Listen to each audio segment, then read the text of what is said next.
Hi guys, tonight's story. What did Vikings do all day? It's morning in the Viking world. Not the kind of morning where birds sing and sunlight gently kisses your cheek.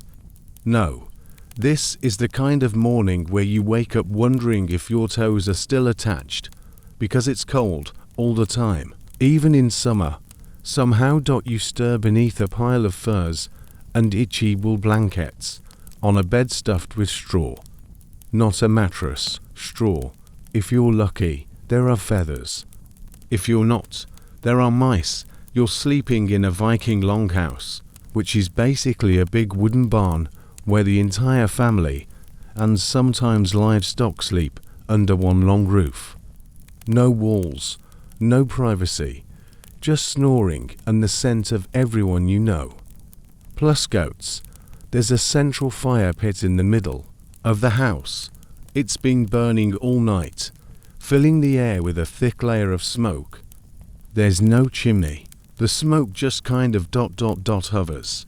You get used to breathing like a dragon. Now, you might be wondering, did Vikings wake up with the sunrise? Well, kind of. There weren't any clocks or alarms, obviously. No rooster shouting rise and shine. But when the fire dies down, the air turns freezing, and people start moving around. That's your cue. Time to get up. Whether you want to or not. Someone, probably your mother, if you're a kid, is already stoking the fire back to life. She's tossing more peats or logs on it, coughing through the smoke, and not in the mood for nonsense. You, meanwhile, are trying to remember how to bend your body. Viking beds are small and stiff, and so are your joints. You sit up, rub your eyes, and start the daily ritual of scratching. Because Viking clothes itch, everything itches. You're wearing rough wool undergarments, probably made by your own family. They were hand-spun with love and exactly zero softness. You pull on a tunic and trousers that smell like yesterday and the day before that, and then wrap a cloak around your shoulders. It's more like a portable blanket, functional, fashion. Now boots, not fancy leather ones with zippers. Viking boots are made of hide and fastened with leather thongs. They're warm enough, unless they're still damp from yesterday's chores, which they probably are. You wince as you shove your feet in. Your hair, messy. Everyone's hair is messy, but you might quickly run a comb through it. Not just for looks, Vikings actually had personal hygiene standards. They even had little grooming kits with tweezers, combs, and something like ear spoons. And not just for fun, lice were a fact of life. So grooming was survival. You splash some cold water on your face from a wooden basin. No mirrors, just a vague reflection in a bucket. You catch a glimpse of your face and think, good enough, outside. It's grey. It's always grey. The sun might be up, but the sky looks like a wool blanket someone spilled soup on. The wind slaps you awake, faster than any coffee. Not that you have coffee. You're Viking. You have gruel. But we'll get to breakfast later. For now, you step outside, boots crunching on frost or mud. Maybe you help bring in firewood. Maybe you check on the animals. Maybe you just try to look busy, so nobody yells at you. Viking mornings are all about doing small things quickly, because there's always something else to do next. Your neighbors are doing the same thing. A few people are already hauling buckets of water from the well or nearby stream. A cow lets out a groan. A dog scratches at fleas. The blacksmith's hammer clinks in the distance, because of course someone has already been awake since before dawn. You walk past the outhouse, which is just a wooden shack with a hole and a very bad smell. You hold your breath. You keep moving. Back inside the longhouse. The hearth is finally glowing again. There's steam rising from a pot of something vaguely edible. You breathe it in and pretend it smells good. Your younger siblings are crawling out from under the bedding, their hair sticking up in strange directions. Your mother tells one of them to grab the milk pail. Your father is muttering about how the goats keep kicking the door open. Someone knocks over a cup. It's chaotic, but it's normal. This is what waking up Viking style looks like. And now, the day officially begins, because Viking life doesn't wait. Whether you're a farmer, a blacksmith, a weaver, or a part-time raider, there's always work to do. And if you want to eat later, you'd better get started now. But don't worry, we'll walk through it all together. You, me, and your slightly damp boots. You've managed to drag yourself out of bed. You didn't fall back in, which is a victory. You've got your boots on even if they're still wet from yesterday. You've scratched, stretched, and blinked your way into wakefulness. Now comes the part of the day one sings songs about. Morning chores, not the epic kind. Not rowing to England to set fire to something chores. We're talking scrape the frost off the goat bucket kind of chores. Real life Viking stuff. First stop. The animals. If you live on a Viking farmstead, and most people did, you've got animals. Not cute, Instagrammable animals. These are stubborn, smelly, incredibly important creatures that don't care if your back hurts or your breakfast isn't ready. There's a goat kicking at the door. She wants out, or maybe in, or both. Goats are complicated. You unlatch the animal shelter, which is built right up against your longhouse to share warmth in the winter. Inside are the goats, sheep, a few cows, and maybe a very tired pig. They've all spent the night producing smells and noise and, occasionally, warmth. Time to clean. You grab a rake or shovel, probably wooden and handmade, and start scooping out the mess. Dried hay, wet hay, unidentifiable things in the hay. You're not the only one up early. Your sibling is already carrying buckets of water from the stream. They're grumbling. Their boots are muddier than yours. You try not to make eye contact so you don't get roped into a heavier chore, like hold the sheep while I check its hooves. Once the worst of the muck is cleared, you feed the animals. This is not a glamorous activity. You toss old turnips and leftover barley mash into wooden troughs. The cows slurp noisily. A goat tries to eat your sleeve. The pig grunts, waddles over, and plants its entire face in a pile of old cabbage. It's the finest feast in Valhalla. Next, the fire back in the longhouse. Someone needs to tend the hearth. That someone is usually you if you're slow to run outside. The fire is life, literally. It heats the home, cooks the food, dries the boots, scares away darkness, and sometimes, when no one's looking, it's where you stare into the glowing embers and contemplate moving somewhere warm. You check the peat bricks or logs. Add more fuel. Use a little metal hook to shift the pot into position for cooking. The pot has probably been used for decades and contains something that smells like porridge but looks like swamp. There's a dull rhythm to it. Scrape, scoop, stir. You're not rushing. No one's rushing. But it all has to get done. Clothes, tools, and the 17th layer next chore. Layering up. Again. You grab a heavy wool cloak and fasten it with a brooch. Vikings loved their brooches. Some were simple pins. Others were detailed. Enough to make you look important, even if you were mostly just important to the goats. You might also help mend something. A cloak with a tear. A basket with a hole. A fence rail that fell over in the wind again. Vikings were constantly fixing things. They didn't have Amazon. If something broke, you either made a new one or learned to live without it. Tools of the morning trade. If you're heading to the fields, you grab a hoe or a wooden plowshare. If you're helping the smithy, it's tongs, hammers, and sweat.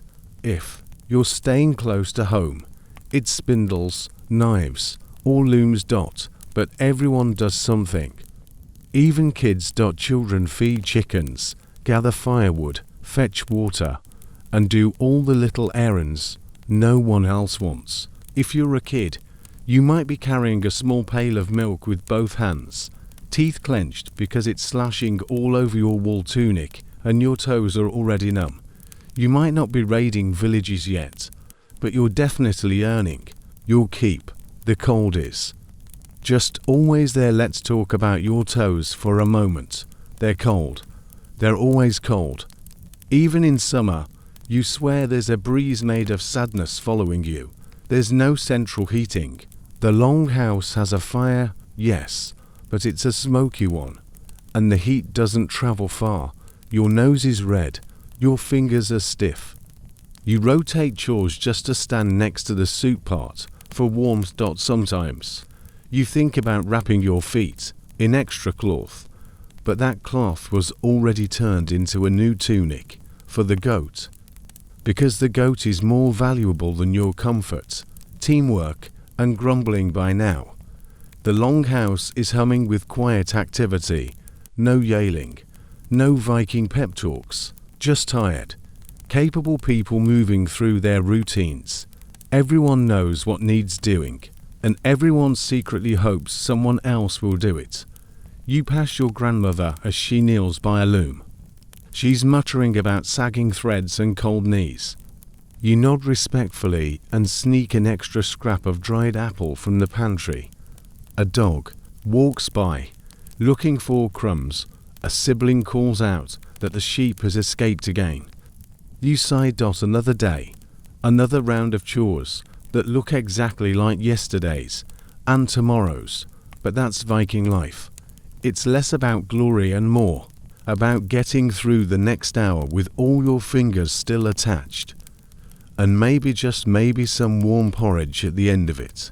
You've mucked the stalls. You've fed the goats. You've scraped frost off the milk pail with your fingernails. And now finally, it's time for breakfast. The first meal of the day in Viking society is less brunch with friends and more chew something warm so you don't collapse in the snow. It's not fancy. It's not pretty. But it's hot. It's filling. And no one's complaining. Mostly because they're too busy chewing. The setting. Smoky longhouse cave breakfast happens right by the hearth. There's no kitchen. No separate dining room. And definitely no barista named Freydis asking if you want oat milk. There's just a pot, hanging on a chain, bubbling slowly over a smoky fire. The longhouse smells like wet wool, smoked fish, and ash, but in a comforting way. Wooden bowls are passed around. Everyone has their own spoon, usually made of bone or horn or carved wood. These spoons are treasured. You do not lose your spoon, ever. That's like losing your toothbrush, your phone, and your will to live all at once. You find your usual seat on a bench, trying to avoid the draft near the doorway. A younger sibling plops down beside you, already spilling gruel on their tunic. The family dog curls up at your feet and stares at your bowl like it deserves a cut. On the menu today, porridge. And what's in the bowl? Porridge, always porridge, made from barley or oats, boiled until it turns into a thick, lumpy paste. There might be a few berries in it, if someone remembered to dry them last summer. Maybe a splash of milk, if the goat was generous this morning. If you're really lucky, a drizzle of honey. But don't count on it. Honey is rare, and you are not royalty. More often, it's just barley and hot water. The texture is somewhere between wet gravel and sad oatmeal, but it fills your belly and warms your hands, which is all a Viking really wants at 6 a.m. You eat slowly, not because you're savoring it, but because it's still slightly boiling in the center. You've burned your tongue enough times to learn your lesson. Bonus course, dried fish, if you're lucky. Sometimes breakfast includes a little something extra, a chunk of dried fish, usually herring or cod, salted and hung for weeks until it's hard enough to knock someone out with. You chew it like jerky. It tastes like ocean and regret, but it's protein. and protein keeps you from passing out halfway through feeding the chickens. If your family is near the coast, you eat fish all the time. If you're inland, you might trade for it or just not. In that case, you make do with root vegetables, leftover stew, or whatever didn't rot overnight. Vikings were many things: brave, strong, hairy, but they were also practical. Waste nothing. Eat what's available. Complain very quietly so your mother doesn't hear. The L situation. Oh, let's talk drinks. You'd think a Viking would drink water. But no, water wasn't always clean. Rivers could be full of bacteria, animals, or someone's laundry. So most people drank weak ales, even for breakfast, not the strong, foamy, pub-worthy stuff. This was watered-down beer, barely alcoholic. Just enough to kill off the germs and make life slightly less grim. Kids drank it, too. Not because they were raging party animals, but because it was safer than water and had some calories in it. Think of it like ancient Gatorade, but with more burping. You sip slowly, feeling the warm ale wash down the porridge like a hug from inside your throat. Table talk. Breakfast isn't exactly chatty. People are tired. The fire is crackling. Someone's coughing. You hear the occasional grunt of satisfaction, a muttered complaint about sore hands, and maybe a whisper about whether the weather looks rainy today. If someone tells a joke, it's probably about a goat or a neighbor who fell in the latrine last week. Mostly, though, you eat and you listen to the fire, to the wind outside, to the quiet rhythm of Viking life settling in for another long, cold day. What if you're wealthy? If you're from a wealthy family, a chieftain or a high-status trader, breakfast might be fancier, more honey, better fish, a larger variety of grain, imported nuts, even. But even then, it's still porridge. You're not getting cinnamon rolls, you're getting elite gruel. You might have a separate table, maybe actual chairs, but you're still scraping barley paste off a bowl with a spoon made from reindeer antler. Rich or poor, Viking breakfast is about survival, not sparkle. After the meal, you've finished your bowl down to the last sticky lump. You hand it to whoever's doing the washing. Not that there's soap. They'll rinse it with hot water, maybe scrub it with a bit of sand or moss, and then stack it back near the hearth. Your cloak smells more like smoke than it did an hour ago. Your hands are warm. Your stomach is full. Enough. Time to get moving. Because breakfast is just a pause. The chores are waiting. The field needs tending. The loom is calling. The ship needs scraping. The chickens have escaped again. Life doesn't stop just because you've had your barley paste. And besides, lunch is only about 6 hours and to frostbitten fingers away. Let's say you're not a warrior. You're not swinging an axe or setting sail for some distant monastery. You're not telling epic sagas or carving dragon heads into ships. You're a Viking farmer. Congratulations. You've just signed up for endless mud, sore hands, back pain by age 20, and a deeply personal relationship with cows. Also, your entire family's survival depends on you. No pressure. Welcome to the farmstead. Most Vikings weren't full-time raiders. That was more of a side hustle. The average Viking spent the majority of their life on a small farm, surrounded by fields, fences, and things that needed fixing yesterday.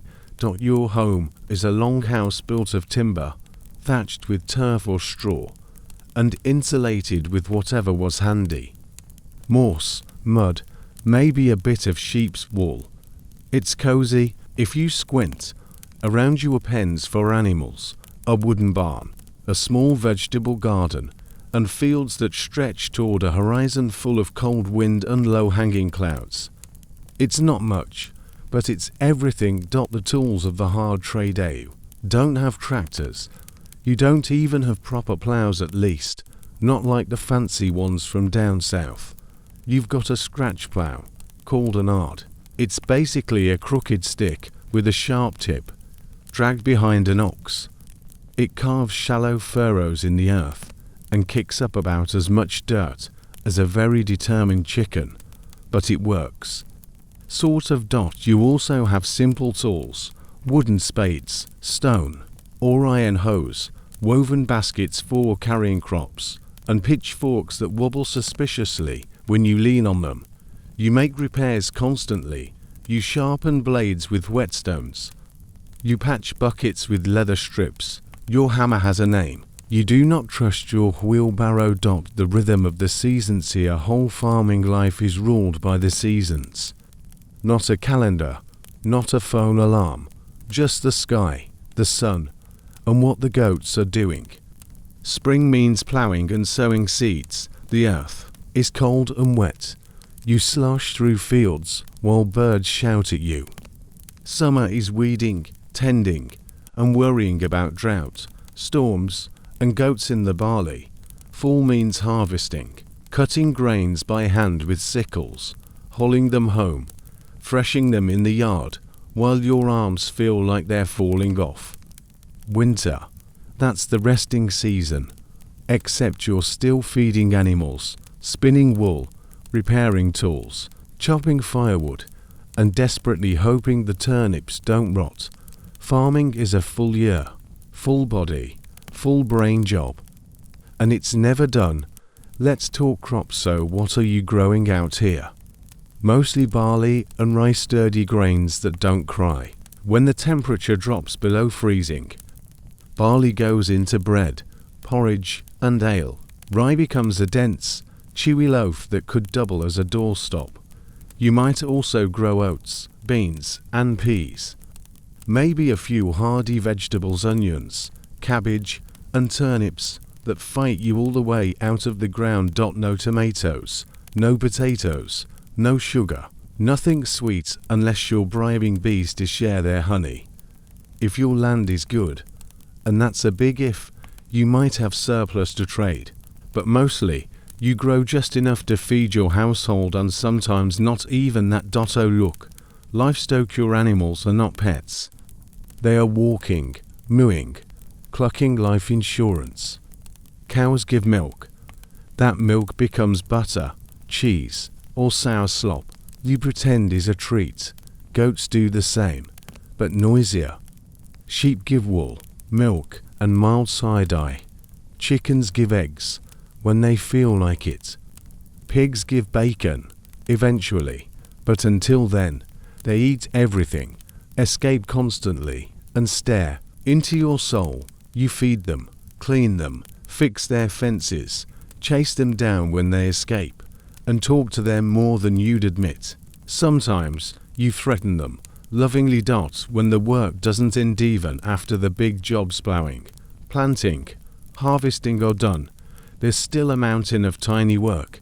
You're fixing roofs, drying herbs, storing grain, smoking fish, churning butter, sharpening tools, patching clothes, stacking firewood, and digging drainage ditches because last week's rain turned the path into a swamp again. There's no time off. If you're sick, you still work. If you're old, you do lighter chores, but you still work. Even kids are part of the team. Everyone does something all the time, but sometimes it's not so bad. There are small, quiet moments. Watching the mist rise over the fields at dawn, sitting on a fence rail with a warm chunk of fresh bread, listening to the wind in the trees while your ox chews hay beside you, sharing a laugh with your brother while you both pretend this rake is doing anything. The land is harsh, but it's yours. The work is endless, but it feeds you. The mud is eternal, but so are the goats. Unfortunately, no one writes sagas about this, and that's the thing. When you hear Viking, you think of swords, ships, and shouting. But most of Viking life wasn't dramatic. It was dirt and sweat and grain that wouldn't grow right. It was trying to keep your family fed through a bad harvest. Trying to fix a fence before the sheep noticed the hole.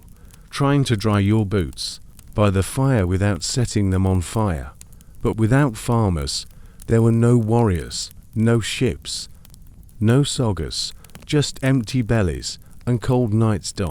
So next time you hear about fierce Viking raiders, spare a thought for the guy in the muddy tunic who just spent 12 hours yelling at a cow. Maybe you're not cut out for farming. The mud, the muck, the mooing, not for you. Instead, you spend your Viking days making things: tools, clothes, weapons, boats, bowls, beads, whatever the community needs. You, my friend, are a Viking craftsperson, and whether you're a blacksmith, a weaver, a carpenter, or a bone carver, your day is packed with, well, mostly quiet labor and the occasional burned finger. The early start crafts will wake up with everyone else. Same porridge, same boots, same smoky longhouse. But instead of heading out to the fields, you head toward your workshop, a lean-to, a shed, or just a cleared out corner of the yard. You bring your tools, your hands, and your patience. Because crafting in the Viking age is not fast or easy or gentle on your back. Let's say you're a blacksmith. I work with fire. Real fire. Hot, smoky, temperamental fire that crackles and spits like it has a personal grudge against you. You've got a forge usually made of stone and clay, a bellows pumped by hand or foot, an anvil flat, worn, and probably older than you, and a hammer, which might as well be an extension of your arm. You spend your day heating iron, shaping it, reheating it, shaping it again, tongs, punches, chisels, sweat. You make knives, nails, rivets, locks, plough parts, hinges, and when things get exciting, swords or axe heads, but that's rare. Most days, it's just functional stuff, boring stuff. Important stuff. You don't complain. You just hammer and hum and wipe the soot off your face with the back of your hand. Or maybe you're a weaver. Your world is wool. You spin thread using a spindle that's probably been handed down for generations. You set up a loom that takes up half the room. You thread it carefully over, under, back again until your fingers feel like they're made of string. You weave cloth for tunics, cloaks, sailcloth, sacks, and blankets. If you're good and patient, you might even add decorative patterns in red, blue, or green dyed with crushed plants, bark, and berries. You hum as you work. Maybe sing, maybe gossip quietly with a cousin sitting nearby, also weaving. The loom creaks, the wind whistles outside. The fire crackles. It's not glamorous, but it's steady, and it keeps people warm. Or you could be a woodworker carving bowls, building carts, shaping oars and beams and benches. Wood is everywhere in the Viking world. Houses, ships, tools, furniture, even toys for kids. If something isn't metal, bone, or wool, it's probably made of wood. You use axes, adzes, chisels, and knives. You shape by eye. You measure by instinct, not ruler. Sometimes you carve simple patterns, swirls, and knots, and faces with beards longer than your arm. Vikings loved decoration. Even their spoons were stylish. You work by the door to get good light. Chips fly at your feet. Your hands smell like pine. Your back aches, but it's a quiet kind of ache, like the trees are proud of you. Or you're a bomb carver's bone. You take antler, horn, or leftover bits from dinner and turn them into buttons, dice, hair combs, and tiny decorative charms. It's delicate work. You use knives, files, and drills spun by hand with string. You hold your breath sometimes, just to keep the tool from slipping. The results are beautiful tiny scenes, swirls, runes. Nothing is wasted. Even fish bones might become a pin. Even scraps of horn might become drinking cups. You sit cross-legged in a corner, hunched over your latest piece, eyebrows furrowed like a scholar. You're not loud. You don't need to be. Your work speaks for you. No machines, no shortcuts. That's the thing about Viking craftsmanship. Everything is made by hand. Every single thing. A knife takes hours. A shirt takes days. A ship months, maybe years. And there's no off button, no power tools. Just fingers, muscle, repetition, and the occasional whispered curse when you smash your thumb with a hammer. But the payoff: a sturdy tool, a warm cloak, a bowl that won't leak soup on your knees. Or maybe even a beautiful brooch that makes your neighbor jealous. Community needs. Community hands as a craftsperson. You don't just make things for yourself. You make things for everyone. The farmer needs a new hoe. You make it. The warrior needs an axe fixed. You fix it. The trader needs polished goods to barter overseas. You polish till your fingers go numb. And in return, you might get food, cloth, or help repairing your roof. There's no money, at least not daily.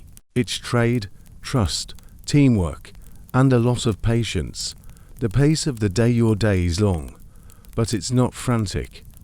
Crafting work has a rhythm, like breathing, like waves. You start early, work till midday, break for porridge or stew, work again until the light starts to fade. You talk a little, hum a little, sip weak ale while sharpening tools. You watch the sun roll across the sky and think about whether your next project will be better, straighter, smoother, stronger. Sometimes a neighbor stops by to ask how it's going. You grunt. They grunt back. Mutual understanding. Sometimes a kid comes by to watch. You let them hold a chisel. They're going to stab themselves. But that's how you learn. Sleepy, but satisfied by sundown. Your hands are stiff, your back is sore, and your project is either halfway finished or halfway ruined, depending on your mood. You clean your tools, wrap them in cloth, stack the wood, cover the forge, hang the yarn. You stretch your fingers and crack your neck, and then you head back to the longhouse, hoping someone left a bit of stew in the pot. You might not be a Viking hero, you're not, in any sagas, but you make the things the heroes carry: the shields, the swords, the cloaks, the tools, the toys, the treasures, and honestly, that's the real magic. You think the Viking men had it tough? Sure, they sailed across freezing oceans and got whacked with swords now and then. But Viking women, they ran the entire household, kept the farm alive, raised the kids, brewed the ale, made the clothes, nursed the sick, managed the pantry, organized the livestock, spun wool, wove cloth, milked cows, and still had time to scold people twice their size. Let's just say, if Viking women ever stopped working for 5 minutes, civilization would have folded like an old tunic. Mistress of the house, a Viking woman wasn't just the wife or the helper. She was the boss of the household. If her husband was off farming or raiding or bartering, she ran the show. She had the keys to the storage room, literally. Keys were a symbol of a woman's authority, worn proudly on her belt. If she had the keys, she had control. She decided how food was stored, how clothes were made, how goods were used. She could inherit land, manage estates, and sometimes even divorce her husband if he wasn't cutting it. You mess with her goat, her pantry, or her peace and quiet, she will remember. The morning hustle, she's up before you, always, while you're still rubbing sleep from your eyes. She's already stoked the fire, checked the stew pot, started the bread dough, and probably milk something. She knows how to churn butter without thinking. She can spin wool with one hand while comforting a screaming child with the other. And she definitely remembers where she put the dried onions from 6 months ago. She moves through the long house like a silent storm, quiet, efficient, wearing at least 3 layers of wool and an expression that says, "I don't have time for nonsense." Spinning and weaving all day. Every day clothes don't just appear. Cloaks don't grow on trees. Viking women start with wool fresh off a sheep and turn it into wearable, warm, waterproof fish clothing. And it takes forever. First, the wool is cleaned, opening parenthesis smelly closing parenthesis, then it's carded, fluffy, then it's spun into thread with a drop spindle, mesmerizing, then it's dyed with berries or plants, messy, and finally, it's woven on a giant vertical loom that dominates half the long house. This process is endless. As in, year-round. One cloak might take weeks. A sailcloth for a ship could take months. And you'd better believe if someone drips stew on it, they're going to get the look. Food management A.K. a survival math, while Viking men are out butchering reindeer or bartering fish. Women are figuring out how to make 40 turnips last 6 months. It's not cooking, it's logistics. She's drying herbs, pickling onions, smoking fish, salting meat, hanging cheese from the rafters, and keeping mice out of the barley. She knows exactly how much ale is left and how many eggs the chickens usually lay this time of year. She's not following recipes. She's inventing systems. You think a spreadsheet is hard? Try doing calorie math for a family of 10 with nothing but your memory and the clay pot. Medicine, midwifery, a Moronida wound cleaned. She boil water, sew you up with a bone needle, and pack it with morse or garlic. Need a baby delivered. She's probably done it 10 times already. Need a headache cured. She hands you willow bark, a warm cloth, and tell you to lie down and stop being dramatic. Viking women were often the local healers and midwives, passing down knowledge from mother to daughter. They knew what roots to boil, what herbs to chew, and which neighbor talks too much and should avoid strong meat. Children, chores, and chorus. Of course, there are kids. Always kids, sticky kids, muddy kids, loud kids. A Viking woman is raising them while doing everything else. She teaches them chores, manners, myths, and how not to step in the fire pit. If she's lucky, she gets help from older daughters, aunts, or grandmothers. If not, she just figures it out. One child is chasing a chicken. Another is trying to eat a rock. Meanwhile, she's stirring soup, fixing a broken shoe, and telling a story about Thor to keep everyone calm during a thunderstorm. She doesn't blink. She just keeps going. Sometimes, she fights. Don't get it twisted, Viking women weren't confined to the home.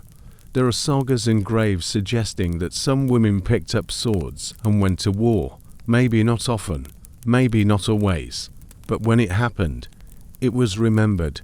Shield maidens, fierce, focused, and usually very done with everyone's nonsense. Even at home, a Viking woman might defend the farm if needed. She could wield an axe just as easily as a broom. And the look she gives you when you're late for dinner, more terrifying than any battle cry. Evening at the hearth as the day winds down. She finally dash sits. She might be weaving by firelight, softly humming a tune her grandmother taught her.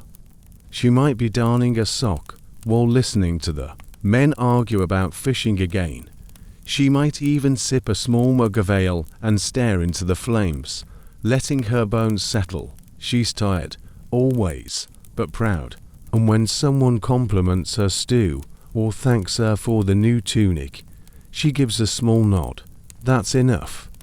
That, and 5 minutes of silence before someone yells about the pain getting inside again.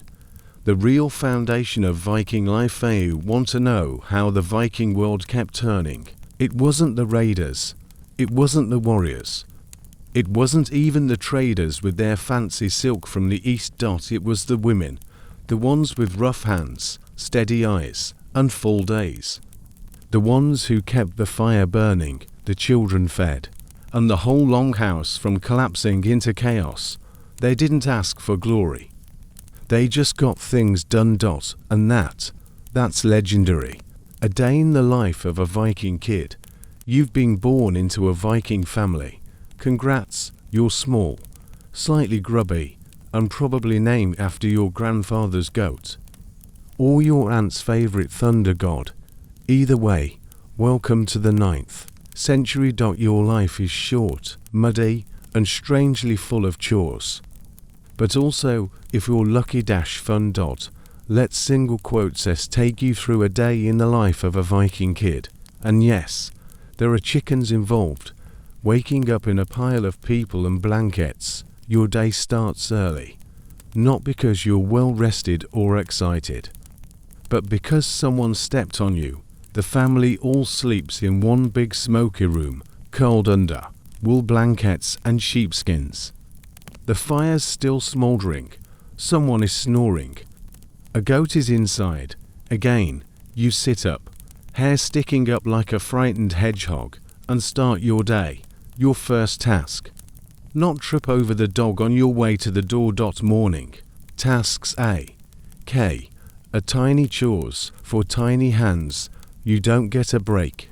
Just because you're under 5 feet tall.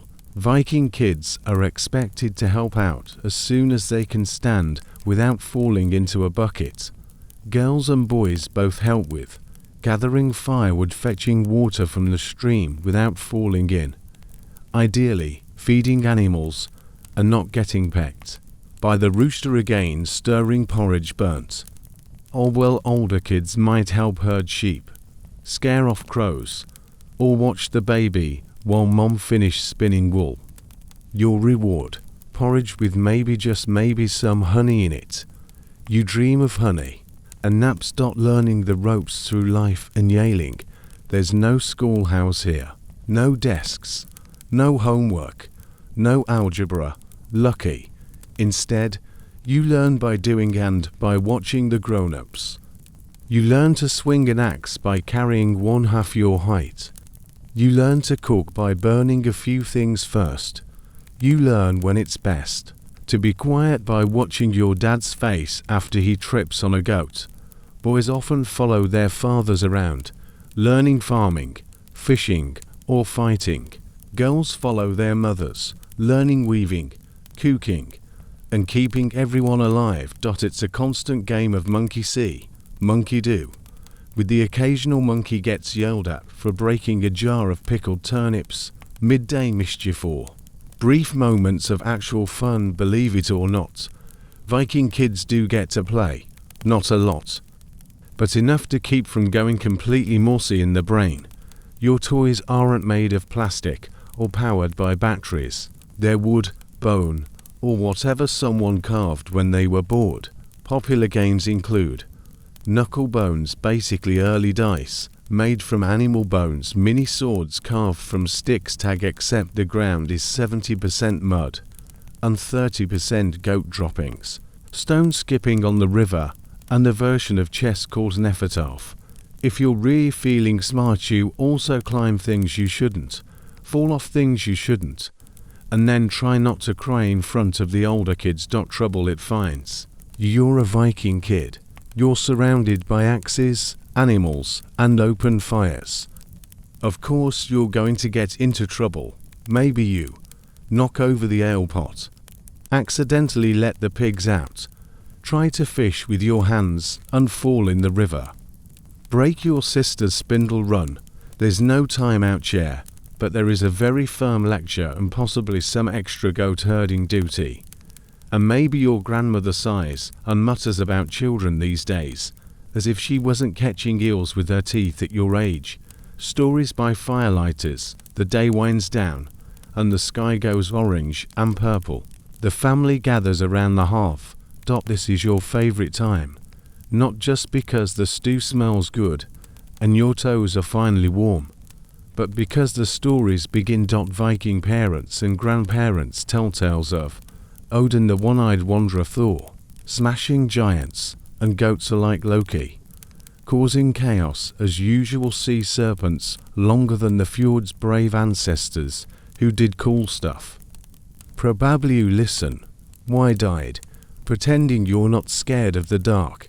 You clutch your blanket. You ask if Thor really rode a chariot pulled by goats. Yes, he did. And the goats screamed, loudly. Sleeping sort of. Eventually, the fire dies down. People yawn. You crawl under your shared blanket, next to your siblings or cousins or possibly just a very round dog. Outside, the night creaks and whistles. Inside, it's warm, safe, familiar. You fall asleep to the sounds of someone snoring, a baby fussing, and wind tapping against the thatch roof. You dream of longboats and lightning, of wolves and warriors, of being big enough to finally go raiding, and also big enough to reach the top shelf where they keep the honey. You're a Viking kid. You're tough. You're scrappy. You're tired.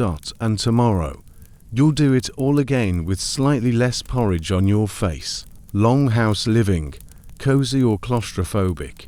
You've chopped the wood, hauled the water, eaten the fish, yelled at the rooster. Survive the chores. Now what? You head back inside. Not into a sleek house with Wi-Fi and scented candles. No, you're going into the Viking longhouse, a warm, smoky, glorified barn that's somehow home, kitchen, workshop, dormitory, party zone, and livestock shelter, all in one. Welcome to the longhouse. A longhouse, literally the name is not subtle. A Viking longhouse is ... well, long. Think of a big wooden rectangle, maybe 15 to 30 meters, that's 50 to 100 feet, with thick timber walls and a gently sloping thatched roof. It looks a bit like an upside-down ship, which makes sense. Vikings were better at building boats than bedrooms. There's no chimney, no insulation, no windows. Just one long, dark room lit by the central hearth, a few flickering oil lamps, and whatever daylight manages to sneak in through the doorway before slamming into a chicken. Who lives here? Short answer: everyone. When you step into a Viking longhouse, you're not alone. Oh no, you're sharing space with your parents, your siblings, your grandparents, that cousin who never shuts up, maybe a farmhand, or to a few neighbors during bad weather, and at least one goat. Always the house is divided into sections, sleeping platforms along the sides, a central hearth for cooking and heating, and storage tucked into every nook and cranny. If you're lucky, there's a separate little stall for the animals. If you're not, they live right there with you. Yes, that smell. That's your roommate now. The smell situation, let's talk about it. You've got sweat from 12 people who haven't bathed since the last thaw, cooked fish, sour milk, and something vaguely oniony, a smoky fire that's never quite going out, wet wool drying above the hearth, and the goat again, all of that ... in one room. 4 months. In the winter, you barely leave. It's like being wrapped in a woolen blanket, soaked in stew. Cozy. Yes, fresh, not remotely. The fire pit, heart of the homine, the center of the longhouse, is the half a long, rectangular fire pit. This is where everything happens. You cook your food here, you dry your clothes here, you sit and gossip and argue and flirt and tell legends here. You fall asleep half listening to your uncle's story about that time he swore he saw a sea monster. Again, there's no chimney, so the smoke just kind of ... lingers. It rises up toward the roof and drifts around like a lazy ghost. Your eyes water. Your clothes smell like you've been hotboxed by bacon. But hey, it keeps the bugs away. And in the middle of a Nordic winter, that fire is the difference between cozy and oops. We froze. Furniture. Sort of. Don't picture. Sofas or side tables. A Viking longhouse had benches, stools, beds built into the walls, with straw mattresses and itchy wool blankets, maybe a table, if you're rich, and lots of wooden storage boxes that also double as chairs, cradles, and probably very uneven dinner trays. There are no cupboards, no closets, no privacy, just you, your family, and whatever's rattling around in the ceiling beams. Nightlife in the longhouse to dinner. The fire glows low and the storytelling begins. You might hear tales of Thor's hammer getting stolen, ghost stories about the Draugr and dead Vikings who were very rude, songs about love, war, or goats. A popular Viking theme boasts about past raids and very large fish. This is the entertainment. No Netflix, no books, just memory and exaggeration. If it's a special night, there might even be drinking and feasting, with guests sitting shoulder to shoulder, passing around jugs of ale, and laughing way too loud until someone falls into the STEWPOT. Winter equals never leave the house. Remember, in the dead of winter, this one smoky room is your entire world. You cook here, sleep here, work here, argue here, patch up clothes, clean tools, make ropes, carve spoons, nurse babies, complain about your knees. You live every single moment of every single frozen day inside this big wooden shoebox of human life. It's warm, it's crowded, it's noisy, it's everything. You grow used to the rhythms, the crackle of the fire, the shuffle of feet on straw, the low murmur of grown-up conversation, and the occasional fart you pretend not to hear, but absolutely heard. Privacy. Hilarious. Let's be real. There's no such thing as privacy in a Viking longhouse. Want to whisper a secret? Good luck. Someone's always 2 feet away. Want to get dressed in peace? Nope. Just turn awkwardly and hope for the best. Even going to the bathroom means stepping out into the cold, trudging to the communal latrine, or just going behind the barn and praying you don't slip. It's not glamorous, but it's home. But still, home is home despite the cramped space, the smells, and the total lack of personal space. The longhouse isn't just where Vikings lived. It's where they loved, worked, told stories, raised kids, and stayed alive together. It was loud and chaotic but full of life, of warmth, of memories and meals and muddy boots.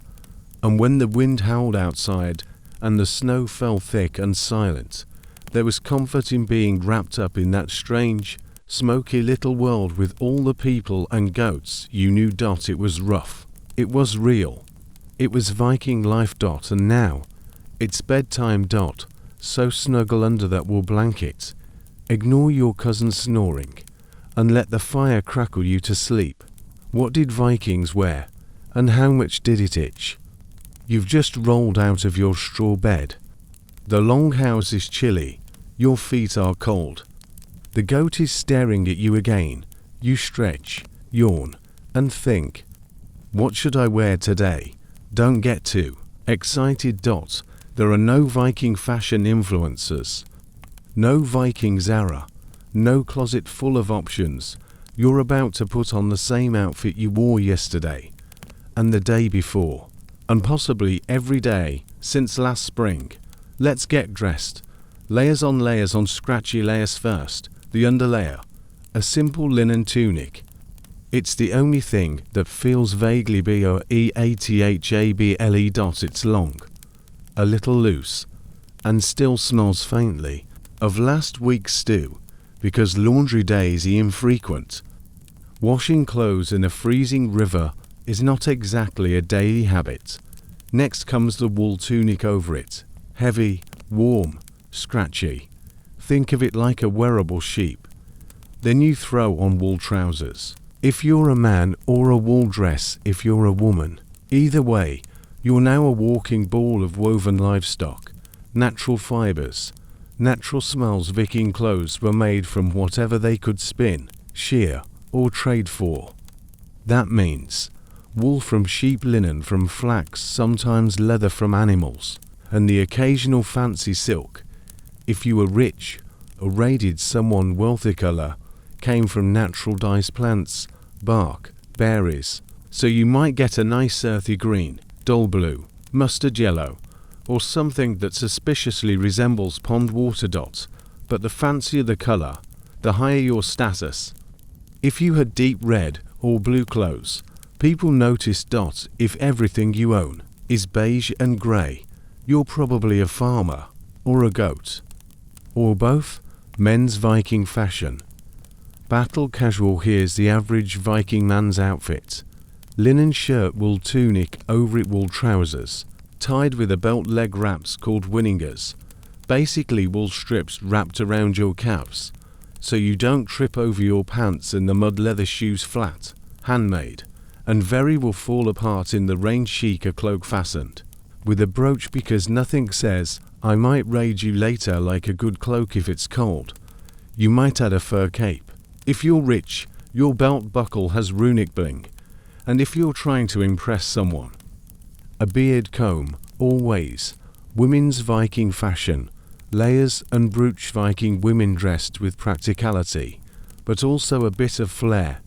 The typical look: a linen shift underdress, a wool overdress, often called a haingerock, that hangs from shoulder straps to tortoise brooch at the shoulders to hold up the overdress, and between the brooches, strung beads, maybe a key, maybe a little knife. Fashion meets function. The colors might be brighter if you had some status, but the main goal: warmth, durability, not dying of frostbite.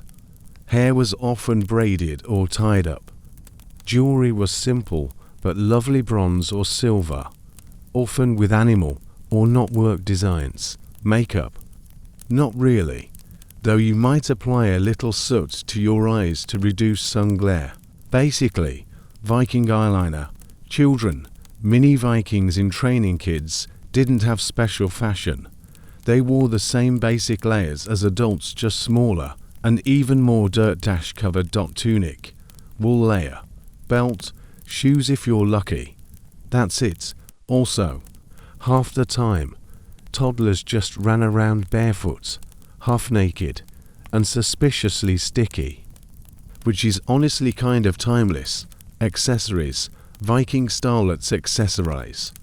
Vikings liked things that were useful and a little flashy. You might see brooches, not just decorative, but structural, hold that outfit together. Beads, glass, amber, or bone, depending on your wallet or how many monks you've robbed. Belts with pouches, knives, combs, or keys dangling off them. Arm rings or neck rings, big bronze or silver loops, both decorative and used as courtesy cloaks. Always a power move. Fastened with an iron or bronze pin. Wool, wine flappy, dramatic. If you were wealthy, you wore silk trim or imported cloth to show off. If you were a raider, your clothes might be imported by less legal means. Either way, your outfit says something. I work hard, I stay warm, and if you touch my beads, we're fighting. Shoes, not built for speed. Viking shoes were simple leather slippers, stitched by hand and shaped to the foot. No arch support, no waterproof lining, no fur trim unless you're rich. You probably had one pair, and they were muddy, leaky, always slightly damp, and occasionally stolen by the dog who worked. Until they didn't, most people just went barefoot inside the house anyway. It was simpler. Winter wear. Now with extra itch when the temperature drops. It's all about layering. Extra tunic? Check. Thicker cloak? Check. Fuzzy mittens and a hat made from leftover sheep? Double check. Blanket cape while you work? Yes, that too. You're bundled up like a sentient pillow. And it's still cold. Fashion in Viking times wasn't about trends, it was about not dying of exposure. But there's still pride in a well-made cloak, in a pin that doesn't snap, in beads that catch the firelight just right. You wear your life, and your life is wool. Laundry day. Let's not talk about it. Clothes were expensive to make, hard to wash, and rarely replaced. So you wore them until they fell apart. Washing happened in rivers, using lye soap made from ashes and animal fat. It worked, technically, but your clothes might come out stiffer than before, and drying. That happened above the hearth, in a cloud of smoke and stew fumes. It wasn't glamorous, but it worked. Mostly. Viking fashion verdict. Warm over cute. Viking clothes weren't designed for style. They were designed for life. For chopping wood, for rowing boats, for feeding chickens, for dancing around fires in the middle of the night. You wore them, patched them, passed them down, and made them last. So as you bundle up in your slightly smelly tunic and sit by the fire, remember, fashion fades, but wool is forever. Farming like a Viking, dirt, sweat, and cabbage. You've got your wool tunic on. You've scratched that one itchy spot behind your knee. You step outside the longhouse, and what do you see? Dirt, mud, patches of cabbage, and your neighbor's goat standing in your vegetable patch again. Congratulations, you're a Viking farmer. Wait, Vikings were farmers. Yup, the axe throwing, ship rowing, monastery raiding part. That was mostly for extra cash or silver. What most Vikings really did all day. Farming. And not the Instagram kind, with sun hats and baskets of basil. This is backbreaking. Manure hauling, cabbage growing. Please let the crops not fail this year. Farming. Over 90% of Vikings were farmers. And not just men, women, kids. Everyone chipped in. Welcome to your Viking farm. Your farm isn't huge. A longhouse, a storage shed, maybe a barn if you're lucky and didn't lose it in last winter's blizzard. You've got a few goats or sheep, a couple cows, chickens angry. Always a horse if you're doing well, a muddy patch of earth that's trying to be a field. Land is rocky. The weather's temperamental. The growing season is short. But hey, you make it work. Sort of. What you grow. Hint. It's rooty. Your crops aren't flashy. No tomatoes. No tropical fruits. Definitely no coffee. Instead, you've got barley, your main grain for porridge, and beer rye.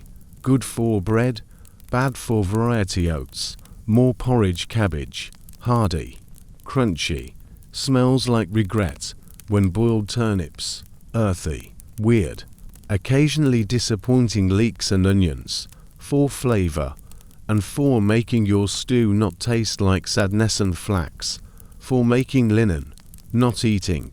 Please don't eat the flax. Viking farm tools, simple but effective. No tractors, no plows with wheels, no fancy irrigation systems. You've got a wooden plow, pulled by a very grumpy ox. Spades, hose, and sickles. Your bare hands, which are now permanently dirt-colored. Everything is made from wood, bone, or iron. It breaks often. You fix it yourself, or complain and ask your neighbor to help. Water. You carry it in buckets, one trip at a time. All day. Chores. Chorus. Viking day is long and full of chores. Let's walk through your average one. Morning. Milk the cow if she's not in a mood. Feed the animals. Let the chickens out. They hate you. Start cooking some kind of stew that will simmer for 8 hours. Check the weather. Again. Always. Midday. Work in the field. Planting, weeding, harvesting, staring at the sky nervously. Muck out the animals. Chase the goat off the roof. Again. Evening. Bring the animals inside so they don't freeze or get eaten. Men tools. Spin wool, fix clothing, or repair the thatch roof, sit around the fire and hope next year is better sleep. Wake up, repeat. Seasonal struggles farming, life shifts with the seasons. Spring, soggy, muddy, hopeful. Time to plough and sow. Also, calf and lamb season. Very cute, very noisy. Summer, busy, everything needs weeding. Hay needs cutting. Bugs are everywhere. You miss winter, a little. Autumn, harvest time, long hours. Tired legs, cabbage, so much cabbage. Winter, nothing grows. You eat whatever you've stored, pray it's enough. Try not to freeze. If you mess up your timing, no crops, no food, bad news. Let's talk about manubekhouse. We have to. Farming in the Viking Age means managing your manure. Cow dung, sheep pellets, chicken droppings. It's all useful. And everywhere. You use it to fertilize your fields. You dry it out to fuel fires. You shovel it constantly. You step in it daily. There is no escaping it. But hey, on the plus side, it keeps your boots from getting too clean. Storage and survival. Harvest isn't the end, it's just part one. Now you have to dry your grains, salt or smoke your meat, pickle your vegetables, turnips in brine. Anyone. Store everything in a cool, dark place that's hopefully not full of rats. Winter survival depends on how well you pack that cellar. Running out of food in February is not a fun time. And borrowing from your neighbor, risky. They might be out to Viking kids. Farmhands in training. Kids start helping early. Collecting eggs, scaring off birds, fetching water, dropping things into the stew pot, occasionally getting stuck in a barrel. They're not in school. They're learning from watching and by doing. And if they complain, you remind them the cow still needs milking. That usually ends the conversation. Was it all hard work? Honestly, mostly, yes, but there were breaks, feasts, celebrations, song and storytelling at night, laughter over something the goat did. Warm bread, fresh from the fire. It wasn't easy, but it had its rhythms, its rewards. That feeling of planting something, watching it grow, and eating it 6 months later while wearing wool pants. The simple life, with a side of cabbage, Viking medicine, herbs, healing, and hope you don't die. You've got a nasty cough. Your back hurts from all that plowing, and your toe. It's doing something weird, bluish, puffy, not ideal. You need a Viking doctor. Except plot twist, there are no Viking doctors. What did Vikings do when they got sick? They did what any reasonable person in the 800s would do. Hope, pray, rub a weird paste on it, and maybe bleed a little. Viking medicine was a mix of herbal remedies, folk magic, and runes, homegrown wisdom from grandma, and occasionally just letting it run its course. There were no hospitals, no painkillers, no antibiotics, just nettles, chants, and sheep fat. The village healer, your local hope merchant. Every Viking village had someone who kind of knew what to do. An older woman with a collection of dried herbs, a man who once survived a snake bite and now gives advice to everyone, that one guy who talks to birds and says he knows healing songs. These folks weren't doctors, but they were your best bet. And if they had a reputation for curing sheep, helping during childbirth, people listened even if half their knowledge came from dreams. Viking first aid kit, primitive, yet questionably effective. Its peak inside your Viking medicine bag. Yarrow, good for wounds. Garlic, rubbed on everything. Honey, actual antiseptic. Surprise, onions, mashed into weird paste. Nettles, because pain is distracting.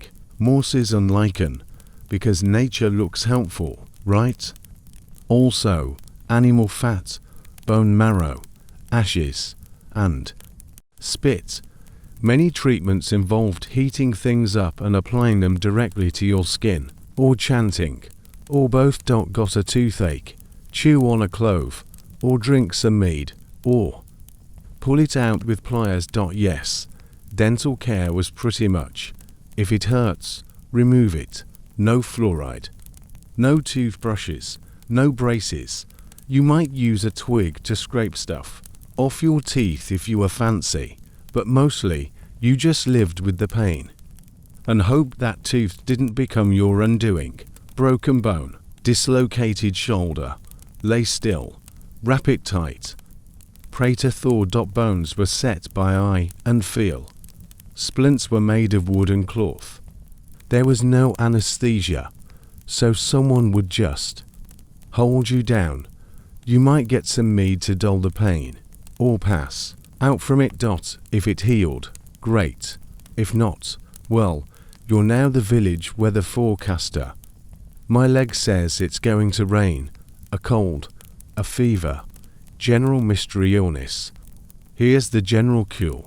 Boil herbs, drink them, sit by the fire, wrap yourself in wool, eat porridge, get yelled at for not working, blame the gods. Hope it passes. Sometimes the illness passed, sometimes it didn't, but the porridge was constant, bleeding you on purpose because why not? Vikings inherited some old school ideas from other ancient cultures, including this one. Letting blood out might cure you. So they'd slice open a vein, usually on the arm, and let a bit of blood drain. It was supposed to rebalance your humors, or remove bad spirits, or just refresh your system like rebooting a Stone Age computer. Spoiler, it didn't work great. But people kept doing it. Magic and medicine were the same thing. Healing often involved rituals, runes, and spoken charms. If you had a stomachache, a healer might rub herbs on your belly, whisper a protection spell, tie a rune-inscribed twig around your waist, and tell you not to walk near frogs for 3 days. Sounds odd, maybe, but remember, they didn't have germ theory. They had Thor, Freya, and the hope that the gods weren't mad that day. Viking surgery, brave, brutal, and mostly done with a knife. Eyes. Vikings did perform surgeries, lancing boils, sewing up wounds, amputating infected limbs, but it was very basic. No numbing, no clean tools, just someone holding you still and someone else hoping their aim was good. If you lived through it, you were considered strong. If you didn't, well, people said nice things and put stones over your grave. Giving birth, good luck. Childbirth was dangerous, really dangerous. Midwives existed, but there were no sterilized tools, no ultrasounds, no hospitals, just a warm room, old cloths, some herbal tea, and a lot of hope. Women who survived multiple births were legends, and yes, naming a child after someone who died during childbirth, not uncommon. Real Viking medicine that actually worked, believe it or not. Some Viking remedies held up. Honey really is antiseptic. Willow bark, which contains natural aspirin, helped with pain. Steam baths and hot stones ease sore muscles. Eating garlic and onions, not bad for your immune system. Drinking less dirty water. Brilliant. A lot of trial and error, a little wisdom, and some solid nature-based luck. When all else fails, you did what many Vikings did. Lay in bed, listened to your family sing old songs, snuggled up in sheepskins, looked at the smoke swirling above the fire, and waited to either recover or join your ancestors in the next world. Being sick in the Viking Age wasn't fun, but it was full of effort, care, hope, and a few herbs that actually helped.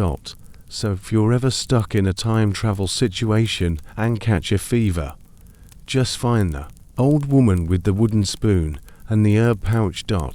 She might not have antibiotics, but she know exactly what kind of morse to put on your forehead.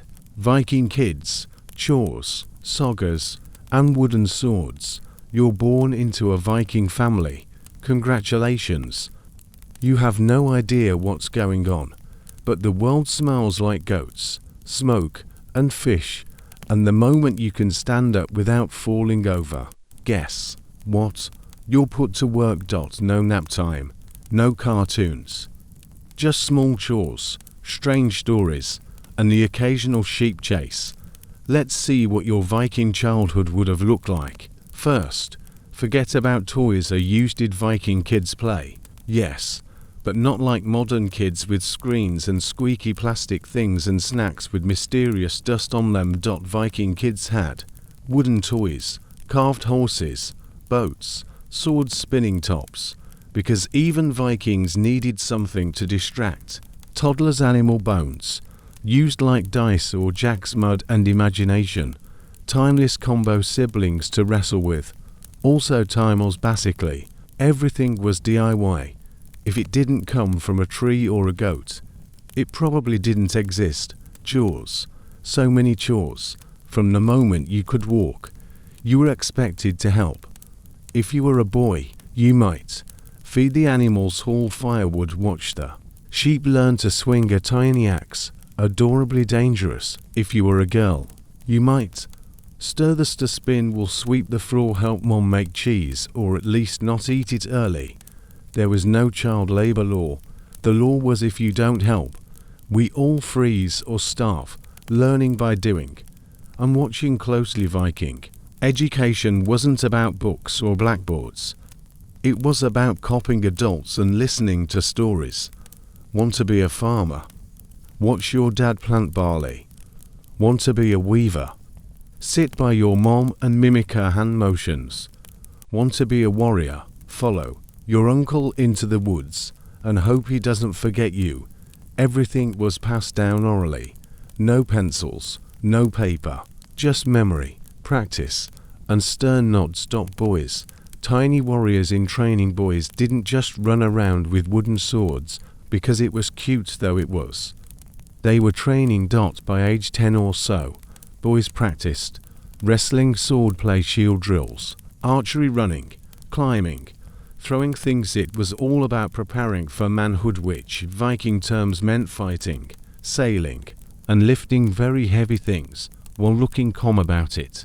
Girls, mini masters of the home front. Girls learned skills just as crucial, maybe even more so. By their early teens, Viking girls could weave cloth, spin wool, make butter, cook over an open fire, organize a household. Like tiny queens, a Viking woman often ran the homestead when the men were off at sea. So yes, girls trained to become bosses. The idea of women's work in Viking culture, more like everyone's survival depends on this getting done right. Bedtime stories, more like epic sagas. Viking kids didn't hear fairy tales, they heard sagas. These were dramatic, poetic tales of brave warriors, sneaky gods, tragic heroes, trolls and giants, and very questionable decisions told by the fire, in rhymes or songs. These stories weren't just entertainment, they taught values, bravery, loyalty, cleverness, and knowing when to run away. Also, Viking humor was dark. A saga might end with, and then he was eaten by wolves, and everyone agreed it was fair. Sleep tight, kids. School, only if you're fancy. Most Viking kids didn't learn to read or write, but some, especially those from wealthier or Christianized families, might go to a monastery or learn from a priest. They'd learn runes, if old school Latin letters, if fancy scripture, if churchy. But for 99% of kids, no school, just real life, all day, every day. Games and fun. When the goats were fed, kids did have fun. When the chores were done, they'd play king of the hill, literally wrestling matches, imitating adults, tiny boats, tiny swords, hide and seek in haystacks, snowball fights in winter, stone tossing contests, because Viking fun often involved chucking things, and they loved animals, chasing chickens, naming goats, and occasionally trying to ride sheep. Big tiny cowboys. Growing up fast Viking kids didn't get a long childhood. By the time you were 12 to 14, you could be betrothed. Yep. Arranged marriage starts early. You were considered nearly adult. You could sail, fight, weave, or run a home. Did seen life and death up close. Adulthood came early. Childhood was short, scrappy, and full of lessons, but also it had warmth, family, fires, stories, the quiet joy of surviving another long winter. Viking parenting, tough love. Woolly hugs. Parents were strict, but caring. They didn't have time for babying, but they sang lullabies, told funny stories, made wooden toys, gave hard-earned wisdom. And when kids succeeded, planted their first crop, carved their first rune, caught their first fish, they were praised, not with gold stars, but with proud nods and a bit of extra stew. So what did Viking kids do all day? They worked, they played, they listened, they learned. They built the skills they'd need to survive the long winters, choppy seas, and unpredictable gods, and sometimes they just lay by the fire, staring into the smoke, dreaming of faraway lands and dragons that might or might not be real. Feasting like a Viking, meat, mead, and marshmallow-free fires. You've chopped the wood. You've hauled the fish. You've churned the butter. You've done your chores, shouted your o's, and listened to sagas. Now you eat. Welcome to the Viking meal, where meat is cherished, bread is dark, and absolutely no one asks for a vegan option. Eating like a Norse person. Let's be clear, Vikings didn't snack all day. They typically ate two main meals, dagvur, breakfast literally, day meal natvura, dinner night meal, and if you missed one, well, tough. Hope you liked licking soup off your knife. What's on the Viking plate?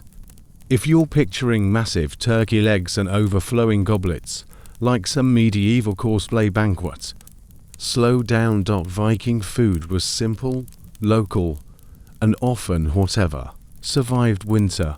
A typical meal might include barley porridge, the star of the show, 5 days out of 7 flatbread, rough, chewy, sometimes with sand, accidentally dried or smoked fish, herring, cod, or whatever didn't rot, boiled meat, lamb, pork, or goat when available, root vegetables, turnips, onions, leeks, cabbage stew, because even Vikings needed greens, cheese and curds, soft and homemade, probably from your favorite goat if you were lucky.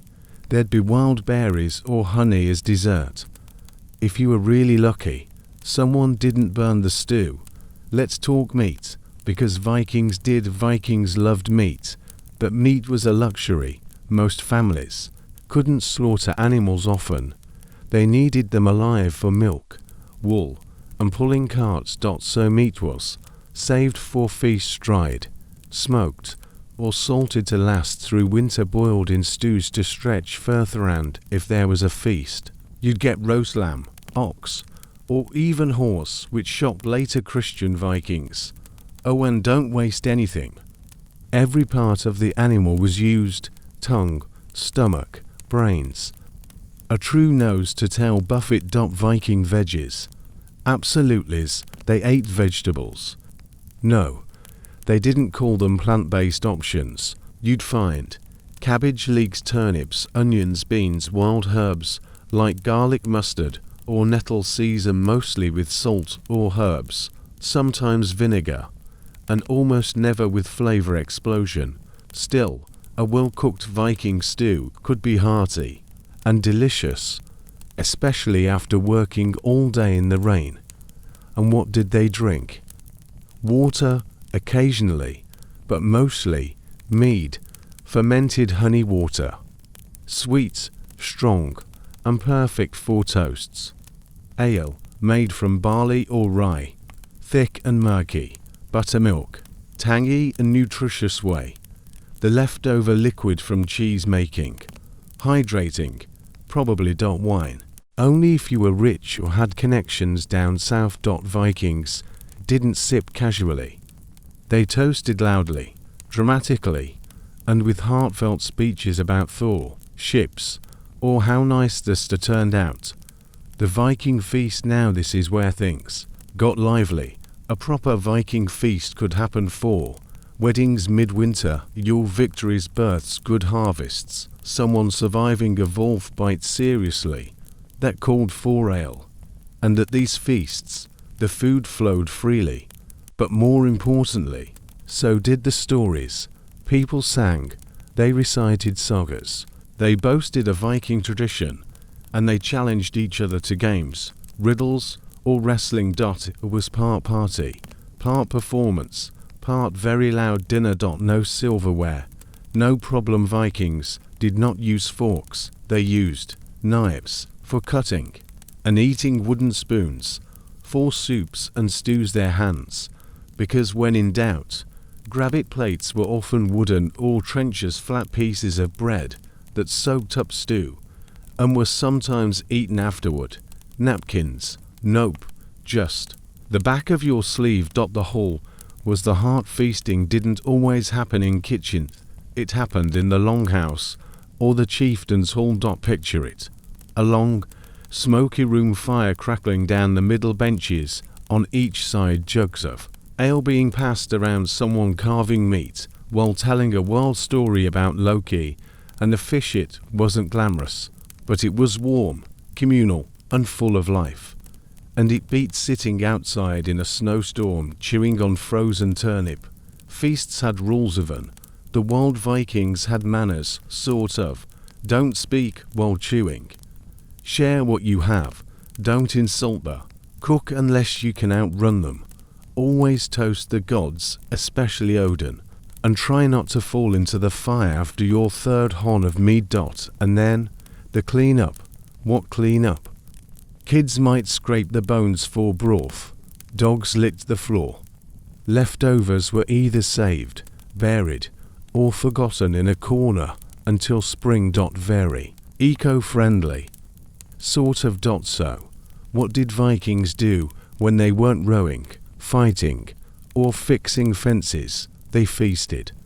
Not just for the food but for the company, the warmth, the songs, the stories. It was their version of Netflix, therapy, and social media, all rolled into one loud, smoky evening. Gods, ghosts, and goat sacrifices, Viking beliefs and superstitions. You've eaten your stew. You've raised a horn of mead. You've wiped your hands on your tunic. Now it's evening in the Viking world. The fire's crackling low, the shadows are growing long, and it's time to talk about the other part of Viking life, beliefs. Not just about gods though, yes, Odin gets plenty of attention, but about fate, spirits, magic, and what exactly happens if you walk under a stone archway at night. Spoiler, it's never good. The Norse gods, they're busy. Viking religion was polytheistic, meaning they worshipped a whole crowd of gods. These gods were not perfect. They were not gentle, but they were, let's say, active. Here are a few regulars. Odin, the one-eyed god of wisdom, war, and poetry. Constantly wandering, loves riddles, keeps ravens. Big fan of dramatic sacrifices. Thor, god of thunder, loud, strong, always smashing something.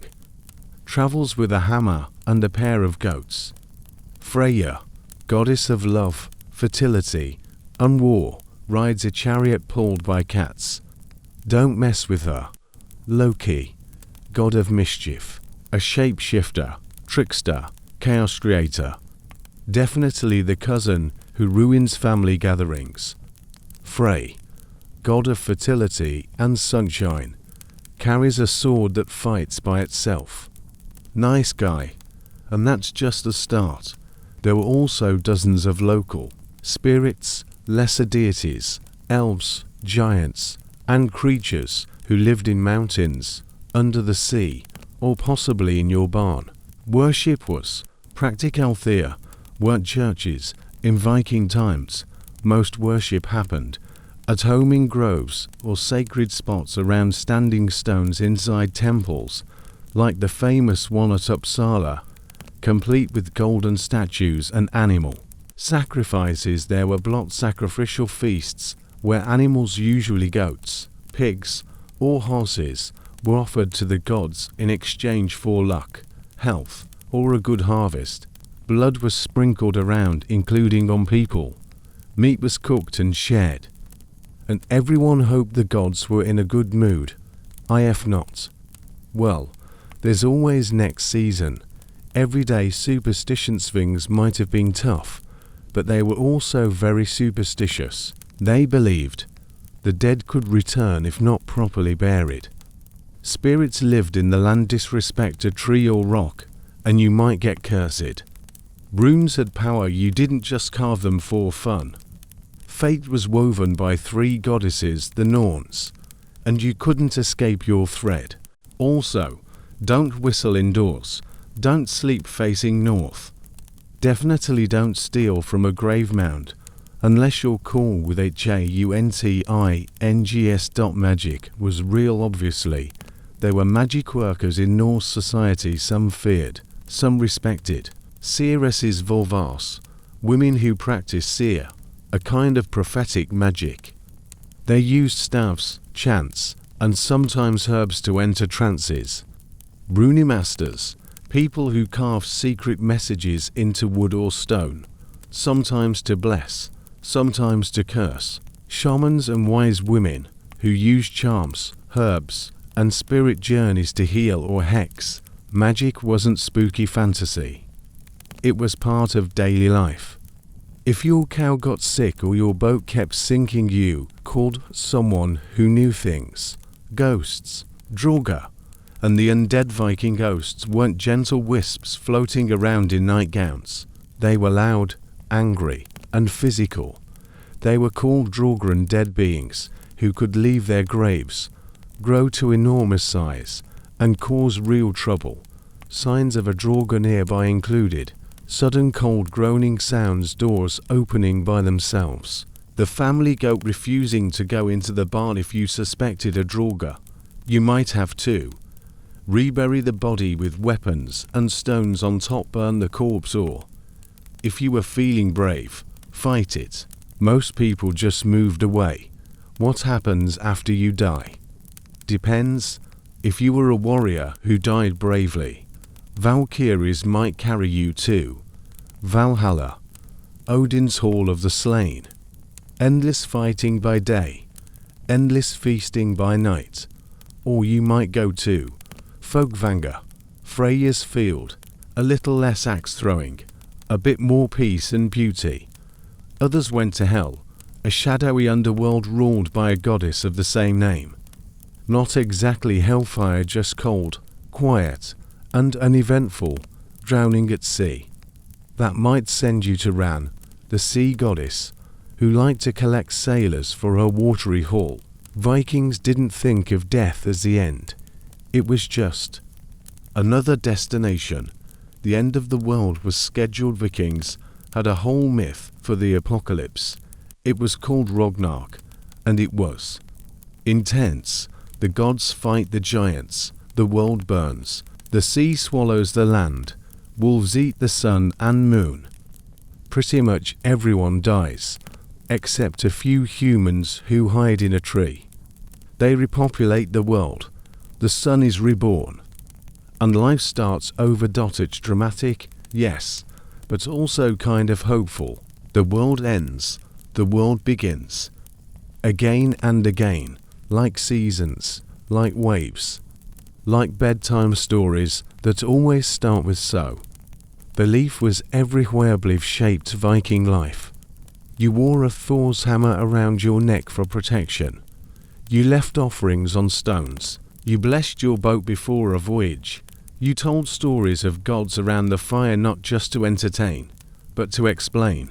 Why did lightning strike that tree? Thor sneezed. Why did the harvest fail? The gods were insulted. You forgot the pig. Why did Your dreams feel strange. Maybe the Norns are weaving something new. So yes, the Vikings sailed far. They fought hard. They feasted loudly. But when the stars came out and the fire burned low, they believed deeply and richly in more gods, watching from the clouds. Ghosts pacing the hills, runes whispering truths, and fate, already written, but still unfolding. So, what did Vikings do all day? And why you'd be exhausted by noon? You've chopped the wood, you've rowed the boat, you've milked the cow, forged the iron, and made it through yet another blot without accidentally angering Thor. You've officially spent a full Viking day. And if you're still upright, congratulations. But let's be honest, you're exhausted. Because the truth is, Vikings didn't just swing axes and yell skull. All day, they worked, from dawn till past dusk. In snow, sun, and sideways rain.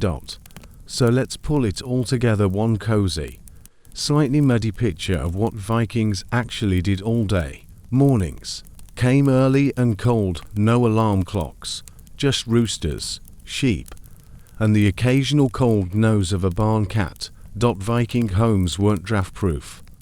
There was no central heating.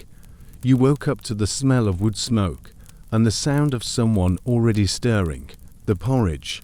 You got dress layers of wool and linen and got moving before your toes remembered how cold they were. First tasks: stoke the fire, feed the animals, let the goats out before they got weird, eat something hot and heavy. You'll need it, because in Viking life, breakfast was not brunch. Everyone had a job, whether you were a warrior, a farmer, or a thrall enslaved person. Your day had structure, not a calendar app kind of structure, but something more muddy and muscular. Let's review. If you were a farmer, tending crops, barley, rye, oats, mucking out animals, hauling water, fixing fences, thatching roofs, and nailing at chickens. If you were a craftsperson, forging iron tools, carving wood, or bone spinning wool, and weaving cloth, making ship parts, shoes, saddles, or swords. If you were a trader, checking goods, loading wagons, arguing about silver weights, preparing for long-distance journeys. If you were a woman, managing the household, brewing ale, making cheese and butter, spinning, weaving, cooking, parenting, healing, negotiating. Let's be honest, women kept the place standing. If you were a child, helping out, learning grown-up tasks, herding animals, occasionally hiding when things got too intense. If you were a warrior, training, sharpening weapons, practicing rowing, bragging, drinking, and occasionally raiding. Even the fun jobs came with sore hands and bad knees. Meals were quick, but hearty. No Instagram brunch here. Most meals were grains, stews, fish, and whatever you could grow, catch, or preserve. Lunch was more of a quick bite, maybe dried fish, flatbread, or porridge, while dinner might be smoked meat, root vegetables, and a hot stew with whatever was left over. Everything eaten with fingers, maybe a knife, possibly a wooden spoon. No forks, no plates if you forgot to carve one. Afternoons were for keeping everything from falling apart. Afternoons weren't for naps. They were for chopping firewood, tending the boat, mending sails, redarning socks for the 5th time, checking that the roof hadn't blown off again, preparing grain for winter, hauling buckets from the stream. Again, every season brought new chores: spring, planting, lambing, fishing, summer, trading, raiding, haymaking, fall, harvesting, preserving, butchering, winter, repairing, storytelling, surviving. You don't really get days off when you're living next door to the North Sea. Social life, mostly group work and gossip. Vikings were social people, but not in a brunch with friends kind of way. Your community was your workforce, defense team, and emergency support line.